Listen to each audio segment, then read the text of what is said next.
Aloha and hello. Welcome to Holy Matrimony. I'm James Fenimore. That's at James Fenimore _. And I'm Trisha Fenimore. That's at Trisha Fenimore. You can find the show at Holy Matrimony __. Today we're brought to you by Sex Ed Reclaimed. Have you ever wondered how to talk to your kids about sex but don't quite have the words? Sex Ed Reclaimed has you covered with age-appropriate content made just for your family. Get curriculum today that covers all the hard topics from a faith-based worldview. Krista Miele has educated tens of thousands of students in multiple countries to encourage organic conversations within families about a gift God created. This education was made for such a time as this, so find your curriculum today at sexedreclaimed.com. Okie dokie. All right. Today we're talking about rebuilding trust. I actually receive a lot of letters about this from Really? people. Yeah. Like this is a big one. So to just kind of dive into it, like rebuilding trust, meaning that they're married or they're in a relationship, there was trust, an incident took place, Something happened. the trust is now gone. Yeah. And how do we love this person, we want to stay with this person, but we're having an issue Moving forward. trusting this person. Yeah. How do we do that? Well, I don't think we need to take too much time talking about the importance of trust and how much time and effort it's going to take moving forward. You know, trust is easy to destroy and it's really hard to build, but it's not impossible. With God, nothing is impossible. And I think that's important to clarify right out of the gate. Yeah, and I think for certain couples out there, sometimes trust was never there because maybe an old relationship wounded one of the partners, Yes. or they grew up seeing things that they didn't want to be Yes. seeing, so they never were fully able to trust their partner. So I want to go out there and say right off the bat, this is not an episode for infidelity, for somebody maybe that was watching something that they shouldn't have been watching, doing things. This could be for anything. Well, it is for that, but it's also for people who Correct. have never experienced trust. Sorry, You know, I worded that wrong. we want to talk to people who need to rebuild trust and people who need to start from the ground up and build it. You know, and they're both kind of at similar points because they're both kind of at the ground floor at this point. There's been harm. Yeah, There's yes. been The harm trauma. caused the lack of trust. You're right. So- no matter who caused it. Correct. It could have been caused by your partner. It could have been caused by an experience. It could have been caused by a previous partner. Yes. So don't think that just because you hadn't been wrong, like really internalize this and say, do I really trust my spouse, my partner? Like, because if you don't, this is a great topic.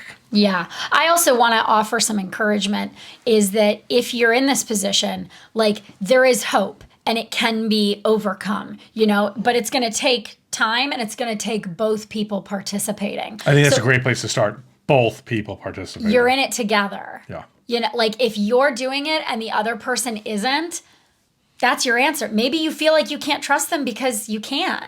Like if you're expressing to your partner that you don't trust them and their response is, well, not my problem. Like I'm just going to keep living my life, doing whatever I'm doing. Then that's not a person who you should trust, frankly, because you're coming to them with a vulnerable emotion and it's not being respected. It's being steamrolled. Yeah. Well, trust is an earned respect. Trust isn't just like, oh, I just trust everybody. You know what I mean? Nobody's running around like just, oh yeah, this guy. Oh, we get in the car with a stranger. Here's my bank account number. Yeah, here's my social. Of course not. So, you know, trust is earned. Like if you start dating somebody tomorrow, you don't trust them. You don't know I hope them. I don't start dating somebody tomorrow. I'm married. I don't know. Maybe they could do some of the heavy lifting for me. You can outsource the Yeah. the grunt work of. Yeah. So you build trust when you start dating somebody and then eventually get married. So that building is a together experience. It's not an individual. It's not like, oh yeah, okay, now it's been 6 weeks. I trust this guy or I trust this Yeah. girl. Come on. So, okay, you don't have trust. You've lost trust. Whatever. How do we start the rebuilding process? We can rebuild. Well, and actually, I want to offer so much encouragement because I feel like this is a really discouraging place for a lot of people to be in. I have actually had couples write in who are further along in their marriage who say that once upon a time their trust had been broken, but because of working together over time, now they enjoy a marriage that's better than it ever was. So like, I also want to interject with that. But I think that it starts with the fact that this is going to be a bit of a leap of faith. To trust somebody for the first time or to retrust somebody who has hurt you. And once you accept that, then you can really go about doing it confidently. But if you're still guarding, bracing for that hit that may or may not come, you're never going to fully invest. You just have to accept you may get hurt in this process. Like, that's just the fact. But God will bring you through that. God will be with you in that if that happens. But you cannot heal what you're still trying to keep, you know? It's a risk reward kind of scenario here. Like, imagine how beautiful your life will be if you have a partner you trust 100%. So you have to be willing to take that leap to get there, to get to that life. So we're not saying day one, take the leap of faith, and it's like everything's forgiven. I trust you. That's not what we're saying. Take the leap of faith that we're going to work on this together to get there. We're not just going to accept that, look, I love you, but I don't trust you, and that's going to be our life now because I'll never trust you again. Because that end game of having that trusting relationship is so beautiful and so special, and honestly, so less time consuming that you could focus on other things. Yeah. So the leap of faith is that you could eventually get there. Yeah. Remember that. But it's going to take work. Yeah. So how do we work I at think it? when it comes to rebuilding trust, one thing that really is a fork in the road for couples who write into us is whether or not the person who damaged the trust has any sense of accountability and any desire to make it right. Like that's the first and foremost is like without that, there can be no rebuilding of the trust. Because what it's going to take to rebuild the trust is a lot of time and a lot of communication. You know, like I think communication is going to be number one. Of course, you know, spending time together and kind of getting to know each other and re-sparking and, you know, reinterested, like getting us reinterested in rebuilding this conversation. But I think that, you know, look, I'll just take an example that I received in a letter, which was that a woman wrote to me saying her husband had been doing things on his phone that he shouldn't have been doing. All right. We all know what that probably means.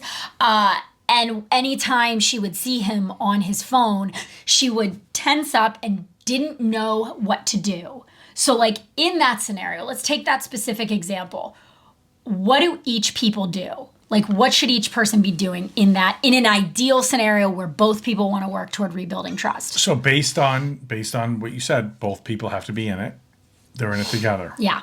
There's an understanding there. There's love there. Yeah. You know, there's repentance and accountability and a desire to come back together. Yeah. And I think, and a spirit of forgiveness. Listen, a great way to look at this would be is if you were in a relationship with somebody that had trust issues, not because of anything you did, because you know the parents or an ex-boyfriend or girlfriend, whatever, and they were telling you about your trust issues. It's almost easy to be like, whatever you need, I will help you get there because you didn't do anything wrong, right? You're just helping them get through a past trauma to have a better relationship with them. When you do the wrong thing, it's like now you feel like you're being punished. You're not being punished. That is the most important thing that needs to be said now. You cannot think of this as I messed up, so now she doesn't trust me or he doesn't trust me, and this is a punishment. No, this is work to rebuild the trust. This is not a punishment. The punishment will be them leaving. That is the punishment. Yes. Okay?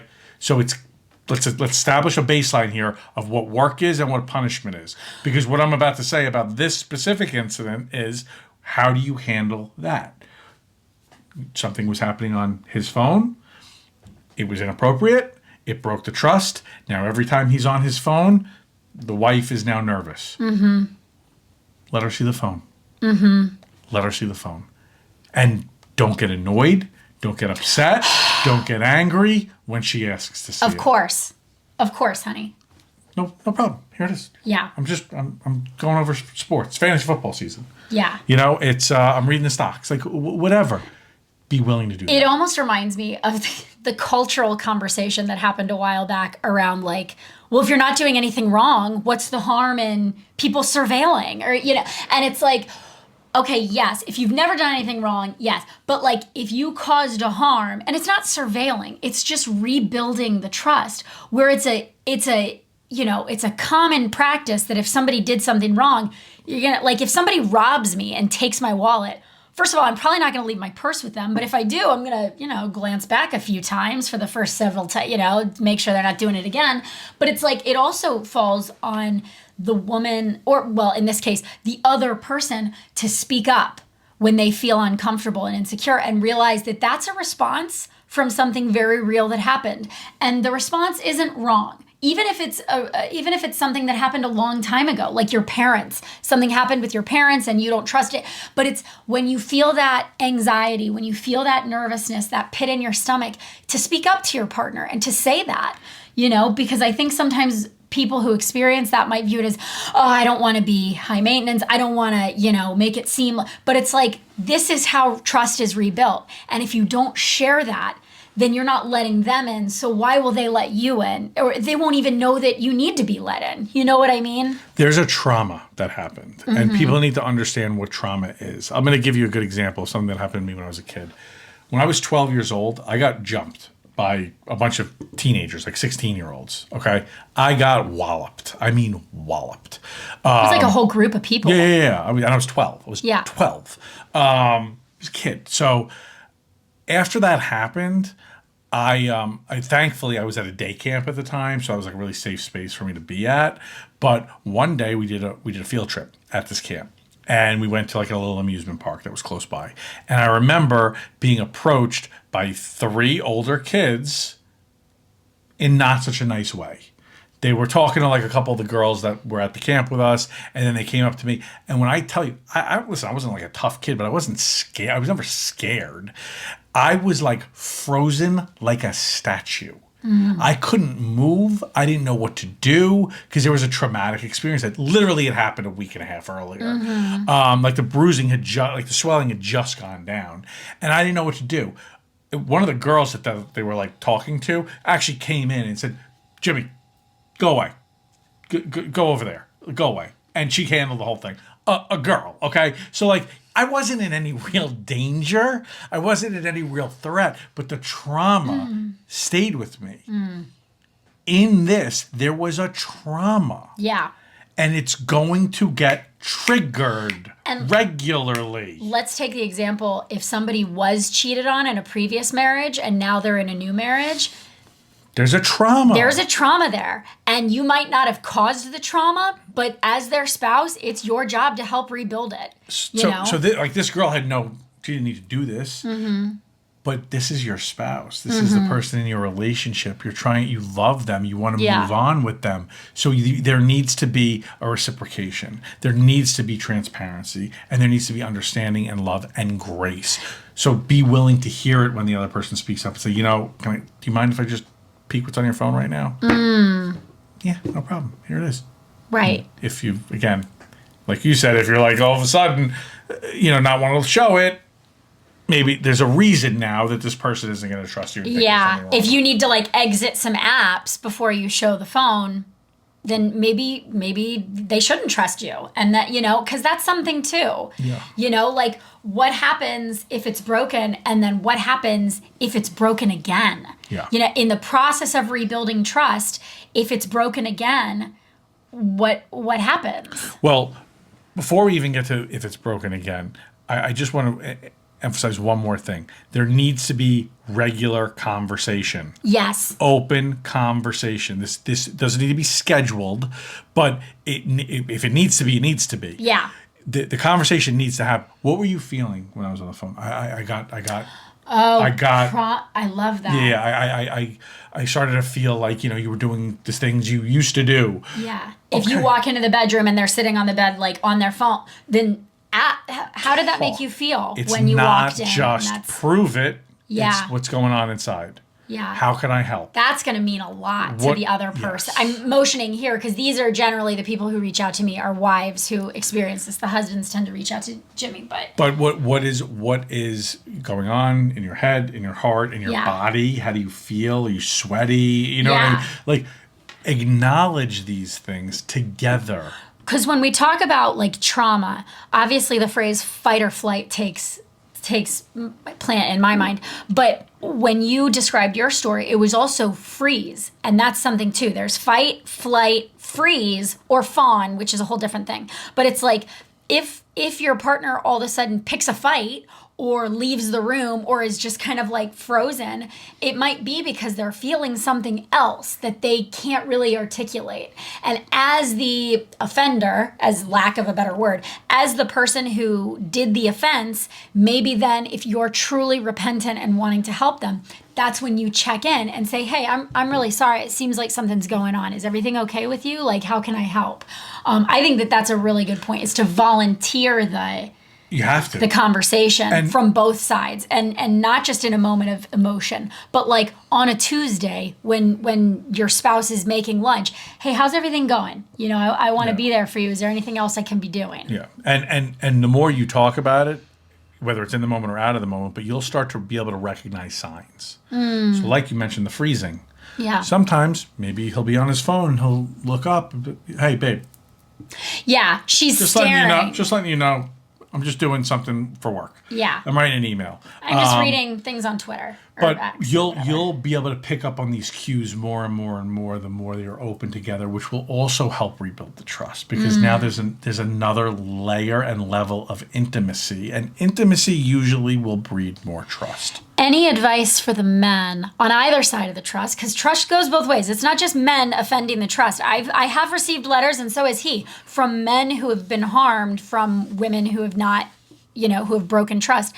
For a man on either side of this debate who is struggling to talk about his emotions or have these conversations as a man, what advice could you give to him? So, when it comes to men in this situation, what I notice a lot is this stuff only comes out during arguments. Okay. And they don't like to broach the topic, on a normal day or just in the moment where they feel a little weird. It comes out during arguments. I would say take advantage of that when it does come out and seize it and say, I really want to talk to you about this when we're not arguing, because it's already out there now. So so that helps broach it in a more normal setting. But again, we've talked about this in the past. It's work, and work. It's gonna take work. You're gonna have to get over not sharing your emotions. If you're feeling, vulnerable or sad or anything about a level of trust with your partner, you need to bring it up, and you need to be doing basically the same exact thing. There needs to be transparency. There needs to be the partner being willing to hear it, and those conversations. There really isn't much else you can do. I just like to use the argument as a tipping point, because that's usually the first time the man shares it. Well, I was going to say also what came to mind is an impartial third party, almost like a counselor or coaching. I know you work with couples all the time, and sometimes it takes an impartial third party asking to draw it out, because this is too close. This is and when you guys try to draw it out of each other, depending on the level of harm, it might just draw out more argument, more venom. And sometimes involving an impartial third party can kind of introduce some neutrality, introduce an environment where people feel a little bit safer to share, where it's not going to be used against them, or where there's going to be a slant or favoritism. But I think that that's a really useful thing that should be endorsed here too, is if the level of harm and has been so great, or the level of trust has been so depleted, of an impartial third party, like a relationship coach. I mean, you guys tune in, you got one here. And it's like a relationship coach, like a counselor, like one of these things, maybe a pastor, if you have a pastor who you really like and admire his marriage or her marriage. A third party can absolutely be a great benefit in this situation. A relationship coach can help. Sometimes it's too far gone. No, I don't want to say too far gone, but too severe and there's too much trauma, where a coach would recommend, a therapist is more appropriate. Would it ever do both? Something that you can do both. Okay. You certainly can, because, there are different things a coach could be working with you on than a therapist could be working with you on.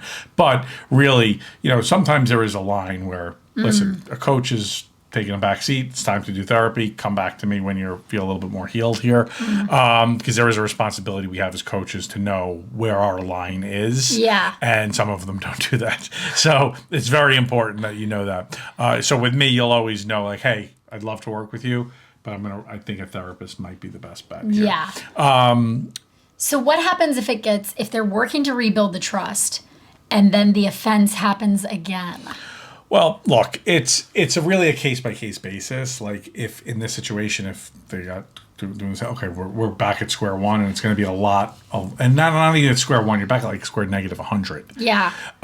Because now you just dug yourself in a much deeper because now hole. the efforts that have been made are. Yeah, but I mean, like, look, if your husband or your wife said, I'm going to quit smoking, and you catch them sneaking a cigarette, there are degrees here of trust. Right. Yeah. If they say that they're never going to have an affair again, and then they have another affair, clearly not a big deal. Yeah. No, we're talking a little bit more than a cigarette here, Yes. and it's a bigger deal, and Yes. Tremendous deal. That's a huge thing, and so I think that that's important to distinguish. What level is it? And it's going to differ for each person, because somebody doing something on their phone that they shouldn't be doing might register differently to different people. Maybe that is a divorceable offense in some situations to some people. Maybe they feel it so strongly, but then others, they think that that's something, it differs. I hate to say it, there are other people that think it's normal.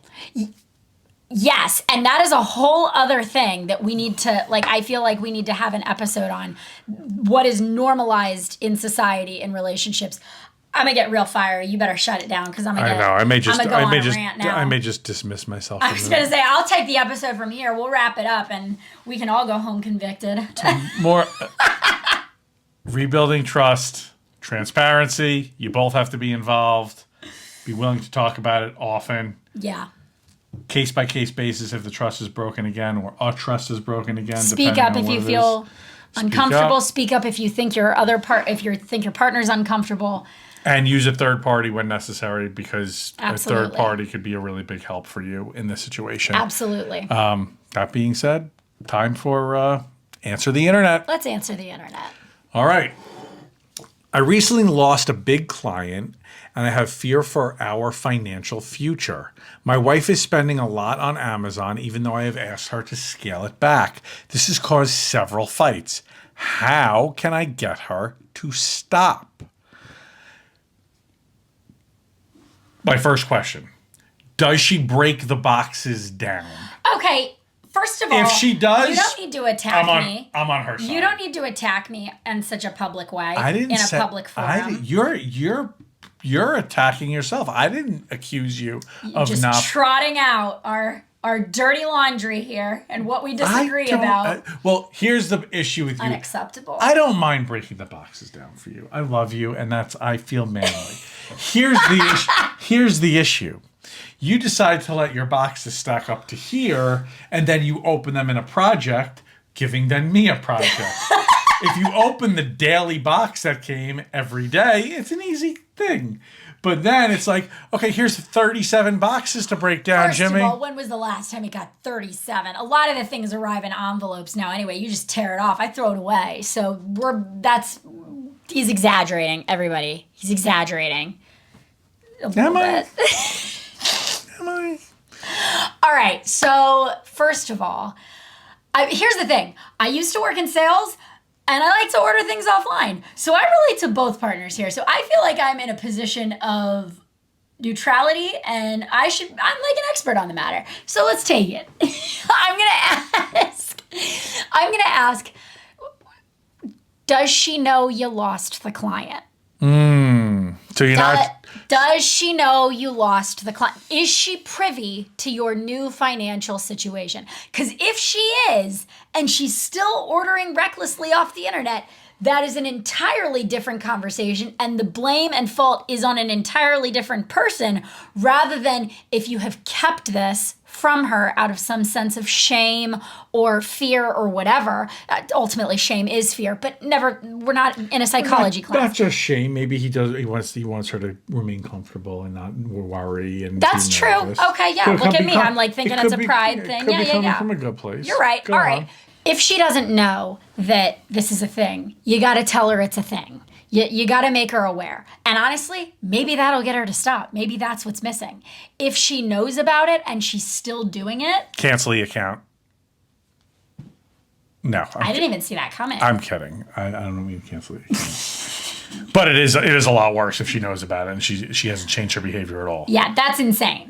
It's not respectful. That's insane. Yeah. So if it really does, and also to what degree does she know too? I lost a big client. That could mean nothing to her. Yeah. If it's 70% of your income, she needs to know that. Because depending on the job you have. Yeah. So I hate to bring up transparency again, but transparency is. I was going to say this is almost like a building of a trust thing. Yeah. You got to tell her. You got to come clean, and it might not even be your fault. Like things happen in business and sales. Like it happens to everybody, and it's like it's understanding the mountains and the valleys of that type of work. And it's like you got to come clean, and then she's got to be transparent about what she's buying, why, and why she thinks it's okay. And even if she is aware of what's happening to that degree and she still maybe quite not get it, it sounds like this person doesn't pay the bills, like pay the bills, like physically. Maybe it's time to bring her in and show her that thing. They also have apps like accounting apps where you could do like Quicken or something where you could like show her actually what everything is, create budgets. You guys can get alerts on both your phones at the same time. So when you go over budget or something, so that's like more of that transparency and being a team in this process. I also think introducing her to the fact that if the money is going in one direction, that means it's got to come from somewhere else. And so maybe that means if she's like, where are we going for date night this weekend? Are you going to take me to that new steakhouse? It's like, well, no, we're going to go to Chick-fil-A because we can't afford the steakhouse. Like if we're out at the grocery store and, she sees something that she wants extra, it's like, we can't afford that. Like we can't, the line, we can't afford that being applied to everyday things that was previously being enjoyed that now actually you cannot afford because of the Amazon spending might be just enough to introduce the fact that when money goes in one direction, it's got to come from somewhere. And if there's less coming in, then that means that money has to come from somewhere that you were previously spending, so maybe that means the grocery budget gets reduced, whatever, or, just introducing that line of thinking that now other things in life are going to be harder because the money's got to come from somewhere. So your wife better than us. We gave you a couple tips there. Some of them hopefully could all work, but I'm sure one of them will. And I hope I hope she wasn't aware of how bad it was. Me too. Because that makes it a little bit better of a situation. Yeah. Than just outright kind of disrespecting the household and still going wild. But yeah. Best of luck. Write in, let us know how it's going if you need any tips after that. Also, wait, last thing. Maybe having her encouraging her to remove Amazon from her home screen or so she has to search for it on her phone. I did that because this is a problem that I had. Or just making her break down her boxes will discourage her from doing it. I'll say this, removing Amazon from my homepage was a very good decision. Reduce the spending by time. It reduced those impulse in the moment, like, I'd do that. And now there's fewer boxes to be broken down. So you're welcome. I'm sticking with my box theory. I think that will help tremendously. Also, it cost us a lot of pens because there was a knife and a letter opener next to you, and you use a pen to open the box. This was single Trisha. That was single Trisha coming out in adult Trisha's life. There was a knife right next to it. Agree to disagree. Let's move on. I'm James Fenimore. That's at James Fenimore _. And I'm Trisha Fenimore. That's at Trisha Fenimore. And you can find the show at holymatrimony __ and find us at thefenimores.com. See you next time.